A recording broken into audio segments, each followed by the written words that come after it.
मान्यवर, मैंने सोचा कि भाई कुछ गलती नहीं है,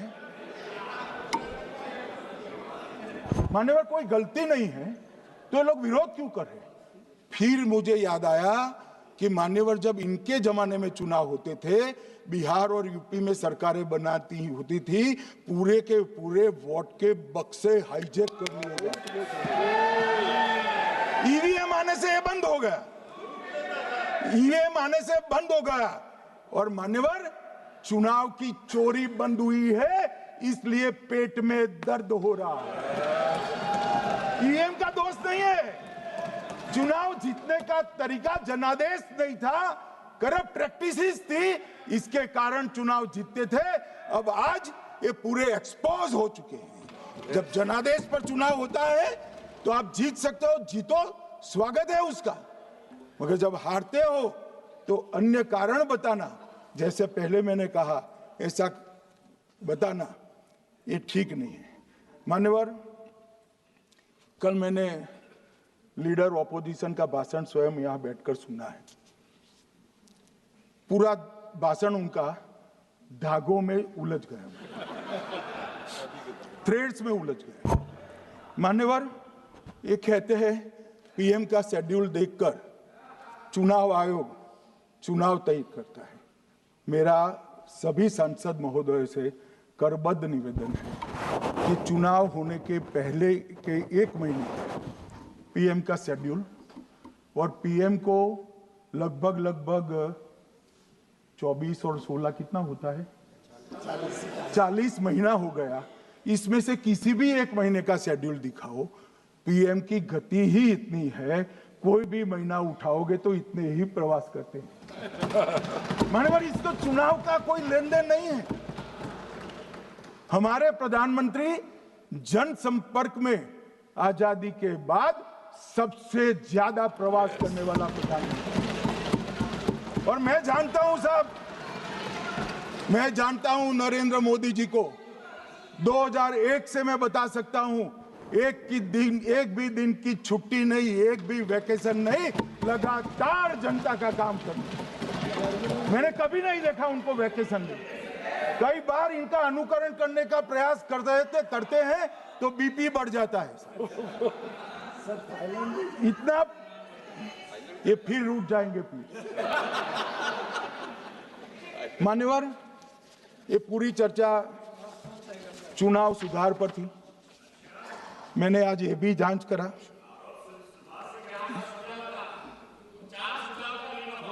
सुनो ना, जरा धैर्य रखो भाई।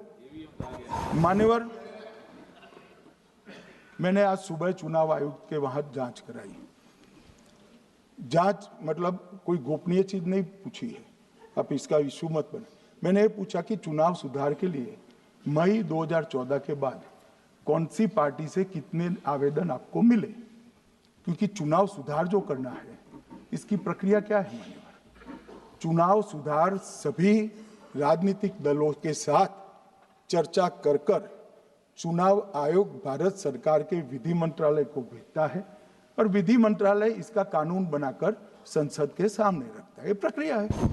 तो मैंने सोचा कि इतना बड़ा हो हल्ला हुआ तो ढेर सारे चुनाव सुधार कांग्रेस पार्टी ने दिए होंगे, तो मैं जरा उसका पूछा कर दूं, लगे हाथ तो इसकी भी बात कर लूं, इसमें गोपनीय क्या है।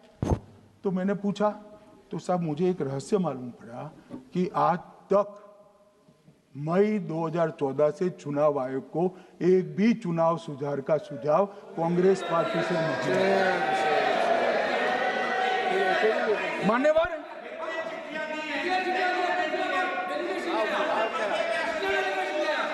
बैठे मैं बताता हूं।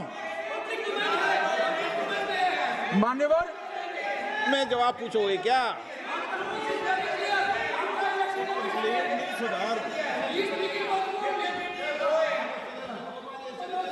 आप भी बोले, हर बोलने पर एक एक बार उठेंगे क्या? हर चीज का जवाब पूछेंगे क्या आप? नो, ये तरीका ठीक नहीं है। नो, ये तरीका ठीक नहीं है। नो माननीय सदस्य, प्लीज बैठिए, बैठिए, बैठिए, बैठिए, बैठिए, बैठिए, बैठिए, बैठिए, अच्छी परंपरा रखें। ओके,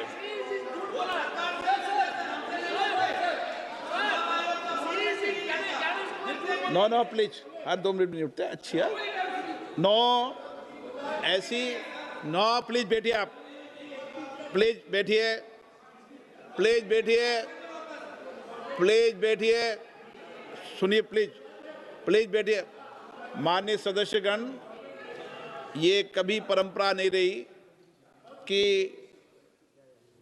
सत्ता पक्ष और प्रतिपक्ष का कोई भी मान्य सदस्य कभी बोल रहा हो तो हर विषय पर बैठे बैठे टिप्पणी करना या हर विषय पर खड़े होकर सवाल पूछना, ये परंपरा कभी नहीं रही।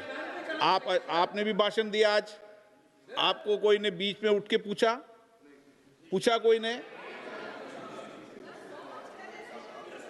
माननीय गृह मंत्री जी, अच्छी परंपराएं लागू करो, अच्छी तरह चलाएं सदन। मैं मेरे स्टेटमेंट पर कायम हूं। नरेंद्र मोदी सरकार बनने के बाद आज तक कांग्रेस पार्टी ने चुनाव आयोग को एक भी चुनाव सुधार का प्रपोजल नहीं दिया। मान्यवर, ये कई बार मिलने गए हैं, मैंने उनका प्रेस कॉन्फ्रेंस भी देखा है। उनका प्रेस कॉन्फ्रेंस था चुनाव प्रक्रिया के अंदर उनका जो डिस्प्यूट है वो ऑनगोइंग इलेक्शन में इसको रजू करने का। चुनाव सुधार जो होता है, चुनाव के पहले चुनाव के नियम जो तय होते हैं, इसके लिए सभी दलों को बाकायदा पत्र लिखा जाता है और कोई मांगे तो उसको समय भी देना पड़ता है। ये दो अलग चीजें। माननीय गृह मंत्री, मान्यवर, एक मिनट गृह मंत्री। माननीय सदस्यगण, सदन का समय माननीय गृह मंत्री जी के वक्तव्य की समाप्ति तक बढ़ाया जाता है। माननीय गृह मंत्री जी। मान्यवर, कर विपक्ष के नेता ने 3 सवाल पूछे थे और 4 सुझाव दिए थे। पहला सवाल था मुख्य न्यायाधीश को चुनाव आयोग चयन समिति से बाहर क्यों निकाला गया, पहला सवाल था। दूसरा सवाल था दिसंबर 2003 में कानून बदलकर चुनाव आयोग को पूर्ण प्रतिरक्षा क्यों दी गई, और तीसरा शार्प क्वेश्चन था सीसीटीवी फुटेज 45 दिन में नष्ट करने का कानून क्यों लाए।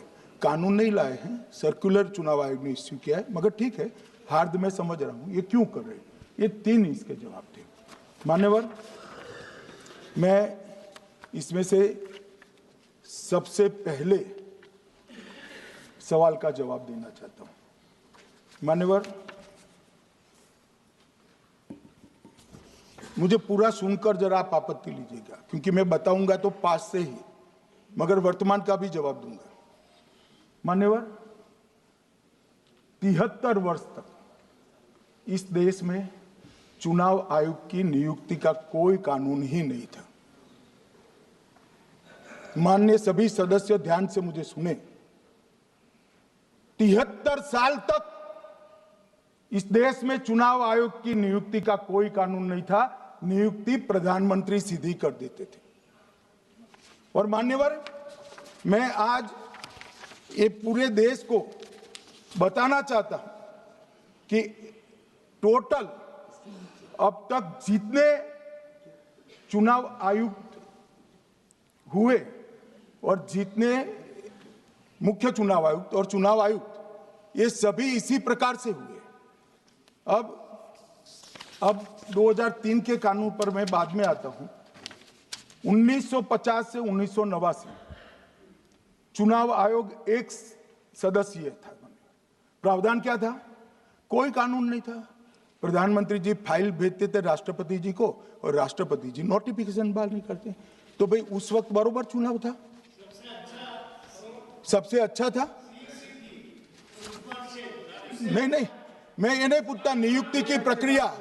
मान्यवर, पूरा उनका 55 साल प्रधानमंत्री जी ने ही चुनाव आयुक्त को नियुक्त किया, तब तक कोई सवाल नहीं था। और नरेंद्र मोदी करते हैं तो उन पर सवाल उठाते हैं, मगर हमने तो ऐसा भी नहीं किया। मान्यवर, फिर 89 से 91, जब 89 में चुनाव आयुक्त उनकी सुनते नहीं थे, तो पहली बार उस पर ब्रेक लगाने के लिए चुनाव आयोग को बहुत सदस्यीय बनाया गया। ये बिहार के चुनाव के कारण ही हुआ, परंतु वो भी प्रधानमंत्री की फाइल से ही अपॉइंट होते हैं। और मान्यवर 21 चुनाव आयुक्त, कमिश्नर और मुख्य चुनाव आयुक्त, और 21 और 29 इस प्रकार से हुए जिसमें कोई प्रधानमंत्री जी ही रखते थे। कांग्रेस पार्टी ने ही ये परंपरा बनाई थी, कानून भी कांग्रेस पार्टी ने बनाया था। मगर आज आरोप करना है इसलिए आपने चुनाव चोरी कर लिया, चुनाव चोरी कर लिया, चुनाव चोरी के कहने से कुछ नहीं होता। जनता हमको सुनती है भाई, और हम जवाब भी देते हैं। मान्यवर, ये 50 से लेकर 2023 तक कोई कानून नहीं। बाद में 2023 में एक अनूप बरनवाल बनाम भारत सरकार मुकदमा हुआ, उसमें सुप्रीम कोर्ट ने कहा कि भाई चुनाव आयुक्त की नियुक्ति थोड़ी पारदर्शी होनी चाहिए। सुझावी था, ऑर्डर नहीं था। हमारे सॉलिसिटर जनरल ने वहां कंसेंट दी, तो उन्होंने कहा कि भाई हमें कानून बनाने में थोड़ी देर लगेगी और हमें इस पर कंसल्टेशन भी करना पड़ेगा, चुनाव आयोग से भी करना पड़ेगा। तो उन्होंने कहा ठीक है, अगर आप सहमत हैं, मैं जजमेंट और आर्गुमेंट पढ़कर अगर आप सहमत हैं तो जब तक कानून नहीं बनता चीफ जस्टिस ऑफ इंडिया की अध्यक्षता में एक कमेटी बने और प्रधानमंत्री और विपक्ष के नेता इसके मेंबर। हमें कोई आपत्ति नहीं थी, हमने हाँ बोला साहब, और विपक्ष के नेता भी थे, प्रधानमंत्री थे और सीजे। 2023 में कानून बन गया। कानून क्या बना? विपक्ष के नेता, प्रधानमंत्री तय करेंगे, वो एक मंत्री और स्वयं प्रधानमंत्री, ये 3 लोग बैठकर चर्चा कर मेरिट्स में चुनाव आयुक्त और मुख्य चुनाव आयुक्त की नियुक्ति करेंगे। मान्यवर, हमारे टाइम में तो और पारदर्शी, ये कह रहे हैं हमारे तो 33% ही हिस्सा है। भाई 33% तो है ना, हमारा तो हिस्सा ही नहीं था। और मान्यवर, मैं रिकॉर्ड से बताता हूं, 2012 में सीयूसी की नियुक्ति होनी थी। अडवाणी जी ने सुझाव दिया लिखकर कि एक प्रणाली बना जाए, नहीं बनाया और बीएस संपत जी को सीधा चुनाव आयुक्त बना दिया। उसके बाद में भी एक व्यक्ति कैसे है इसकी चर्चा है। नवीन चावला, जिसको आपातकाल की भूमिका पर शाह आयोग ने कहा था ये निष्पक्ष नहीं है, उनको मुख्य चुनाव आयुक्त बना दिया। जबकि मुख्य चुनाव आयुक्त गोपाल स्वामी ने इनके खिलाफ पक्षपात के सबूत भी भेजे, खारिज कर दिया। मान्यवर, सुने नहीं। हमारे समय में ऐसा कभी नहीं हुआ है। हमारे समय पर विरोध होता है, मगर पक्षपात के सबूत किसने नहीं दिए हैं। और भाई, जहां तक 66% और 33% का सवाल है, आप कह रहे हो कि वहां 2 लोग होते हैं और आप एक होते हैं, ये तो हम तय नहीं करते हैं। 140 करोड़ की जनता तय करती है कौन 66 होगा और कौन 33। यहां कौन बैठेगा वो तो 140 करोड़ लोग तय करते हैं। वो आपके लिए तय करोगे तो आप 66 हो जाओगे, मगर आप तो 100 रख कर गए थे, हमने उसको 33 दे दिया। मान्यवर, ये क्या सवाल उठाते? और वो समझते हैं कि मैं बोलता हूं तो बस ये ब्रह्म वाक्य होगा। ऐसे नहीं होता है मान्यवर, हर चीज के तर्क होते हैं। इनका जो भाषण तैयार करते हैं वो भी ठीक से नहीं करते, रिसर्च नहीं करते। मान्यवर, इन्होंने सीसीटीवी फुटेज 45 दिन में इलेक्शन कमीशन ने नष्ट करने का निर्णय किया, इस पर आपत्ति उठाई। मान्यवर, जन प्रतिनिधित्व अधिनियम 1951 की धारा 81 में एक प्रावधान है। प्रावधान क्या है? उम्मीदवार चुने जाने के बाद 45 दिन में चुनाव याचिका दायर कर सकते हैं। 45 दिन के बाद इसको कोई चुनौती नहीं दे सकता। ये नियम 1991 में बना, तब उस वक्त सीसीटीवी फुटेज नहीं था। सीसीटीवी फुटेज बाद में चुनाव आयोग ने एक सर्कुलर से रूल्स में बदलाव कर ऐड किया। अब किया क्या है चुनाव आयोग ने? सीसीटीवी फुटेज का जो रिकॉर्ड है उसको जन प्रतिनिधित्व अधिनियम की 1951 की धारा 81 के साथ संरक्षित किया है, मतलब अलाइन किया है कि 45 दिन के बाद कोई डिस्प्यूट की प्रोविजन ही नहीं है एक्ट में, तो 45 दिन के बाद ये सीसीटीवी फुटेज क्यों रखना चाहिए? अब इतनी सादी समझ नहीं है सब। मैं क्या कर सकता हूं? सब समझ के कोई इंजेक्शन नहीं होते जो भ्रम से दे दिया। मान्यवर, ये धारा 81 1951 से है, मगर पहले पर्चियों से होते थे तो पर्ची के लिए थी। अब सीसीटीवी फुटेज का कैमरा आ गया तो सीसीटीवी फुटेज ऐड कर दिया।